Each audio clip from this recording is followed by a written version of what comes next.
So, what is important from a clinical herbalist point of view?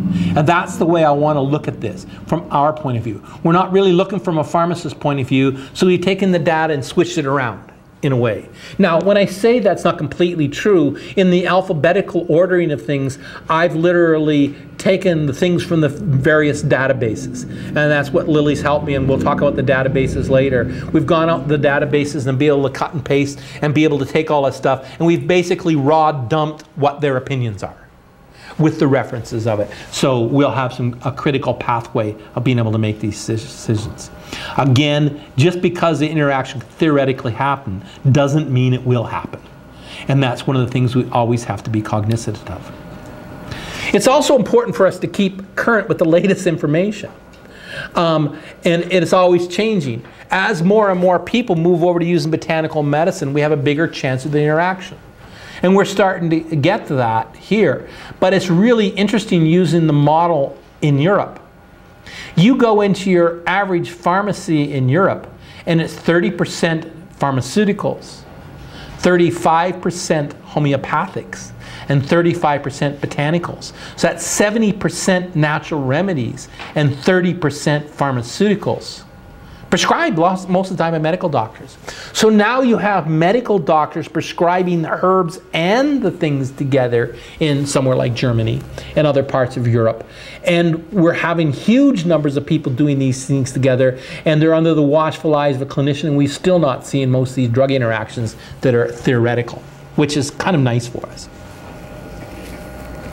But we have to be current with the latest findings for us to be able to have a good clue what's going on. The good place to do is to have a basic understanding.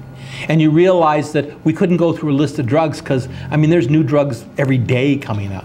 So obviously it's your responsibility to know what's current and what's happening with that. I can only go through a small number of these possible interactions, but if we give you a good enough theoretical framework, you'll be able to do that. So I really think we're at an interesting crossroads in the history of medicine in general, because there's never been a time where people are going to so many practitioners. In the past, the person either went to a herbalist or a doctor. I would easily say that well over 50% of my patients are doing both. They're hedging their bets. They're both Buddhist and Christians, just kidding. But they're going and they're going to their medical doctor, getting that information. And if they're not satisfied, they come here and try to find out some more information. Or they'll come and say, my medical doctor said this, what do you think? Or I'm doing this, but I don't want to do that. And this is where you get into your biggest problem. I just found I'm type 2 diabetic. And I'm taking glucophage and it's managing, but I don't want to take that pharmaceutical the rest of my life. What herbs can I give them? Well, I can give you some herbs that'll do the same thing. But if I got a herb that's going to do the same thing and they're taking glucophage, maybe I could take their diabetes and throw them into hypoglycemia, because there could be a cumulative effect. That's a drug interaction. The herbs might make the pharmaceutical work better. In fact, we will see more of the herb-drug interactions are not negative drug interactions. They're cumulative positive drug interactions. And those you have to be very cognizant of. So what do I tell my patient? I say, I'm taking glucophage and I want to get off it and I want to take something that you've got because I want to use herbs instead. What do you tell them? Any idea? To work with their practitioner to slowly lower the dose? You could ask them to do that, but typically the practitioner will be antagonists and wouldn't want that to happen. And most of them don't even want to let the practitioner know. So that strategy would be the best strategy. The best strategy would be you're working in a clinic where there's both practitioners working, they can communicate with each, but that's not the real world. If that's the real world, I can sell you a bridge over a lake somewhere, meaning it just doesn't work, but it would be great.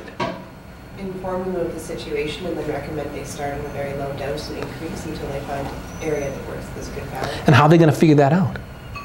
By working in conjunction with both of you and their practitioner. If they want to be sneaky, they can be sneaky. Yeah, they could do that, but there's an easier way, by the way. They go out and get a blood glucose meter.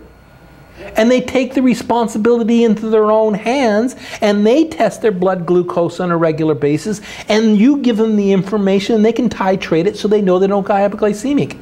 They don't need me, and I can point them the way. They don't need the medical doctor. They should be able, I mean, you got 12-year-old kids dosing their own amount of insulin, for heaven's sakes, around a blood glucose thing. Don't you think an adult will be able to have enough intelligence to be able to do that themselves? All they have to do is, probably not, you're right. Okay, I rest. You're right, Zoe. But the point is, if they got a blood glucose meter, they could be varying it themselves and watching. And oh my God, they might find out that yes, that extra beer was a bigger drug interaction than these herbs were in their first place. Actually, the responsibility shouldn't be in the hands of the practitioners. It should be in the hands of the person who's got the blood sugar issue. Because the foods are going to be just as big of interaction. It's kind of very interesting. A diabetic is given glucophage, says, you don't have to worry about what you eat, the glucophage will take care of it, or the insulin will take care of it, and stuff like that. And in 10 years you're going to lose your legs, but that's no big deal. We can cut off a leg or something like that. I'm serious. My father is a diabetic, and he's had his leg cut off because his medical doctor told him, it doesn't matter if you have Frosted Flakes for breakfast, you're taking something to keep your blood sugar in control. He lost his leg. Of course, he's not going to listen to his son. It's not that interesting to him. And so, you have to step back and watch those situations. And then feel the shock in your face when all of a sudden you go see your dad without a leg. And knowing that if he didn't eat Fruit Loops and Frosted Flakes for breakfast every morning and literally have it with orange juice, that he probably could have saved that leg. But he's older. He's not going to be around for much long. He's got his own opinions, and so be it. Maybe it's an excuse for him not to move around a lot because, they were traveling all over the world and he didn't want to do it anymore. So now he can't. So who are we to say why that happened and how it happened? But the point is that yes, there can be drug interactions, but lots of times the people can monitor themselves. Yes, we can use things like bitter melon. Yes, we can use Devil's Club or even Devil's Claw to a degree, but Devil's Club better. Or fenugreek. There's all kinds of things that can help manage the sugar. But if they're on a pharmaceutical at the same time, you've got to make sure that they're paying attention to their own situation. Yes, we can say there can be an agreement between the two practitioners and stuff like that, but actually you're getting to, it's kind of like saying, it'd be a really nice world if the NDP and the Liberals agreed on everything. It's not going to happen. So to get the practitioners to communicate, and usually they're so busy and they're not going to pay that much attention to this situation, that it's not going to happen most of the time. And actually the responsibility is not their responsibility anyway. The responsibility is the person who has the diabetes in the first place. But we've got a healthcare system that people think that their responsibility is their practitioner, not themselves. Shame on us for having that kind of healthcare system. Now, it's been very financially lucrative for people to say, well, don't worry about it, you can do whatever you want, you just leave it over to me and I'll take care of all your health problems. It's very lucrative business, but it gets boring after a while. So, what I'm saying is not uncommon to see a patient that's working with more than one practitioner at a time.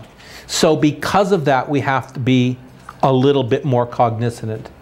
Current situations say that over 40% of the population in Canada are now taking supplements of some type. Interesting enough, by the way, in 1992 that was 8%. Worldwide it's 80%. 50% are taking pharmaceuticals. It's kind of hard to see where the crossover is in the two. We have some statistics for elderly people because people have been worried about them because they're a little bit more fragile. We know there's a 17 to 22% crossover depending on what population group we are doing the elderly. But we're presuming it's about 30%. Then you add 10% street drugs, unless you're between 12 and 25, and it goes up to 20% street drugs. And then of course there's cigarettes, alcohol, and things like that. And they all have drug interactions. I mean, there often is a bigger drug interaction with alcohol.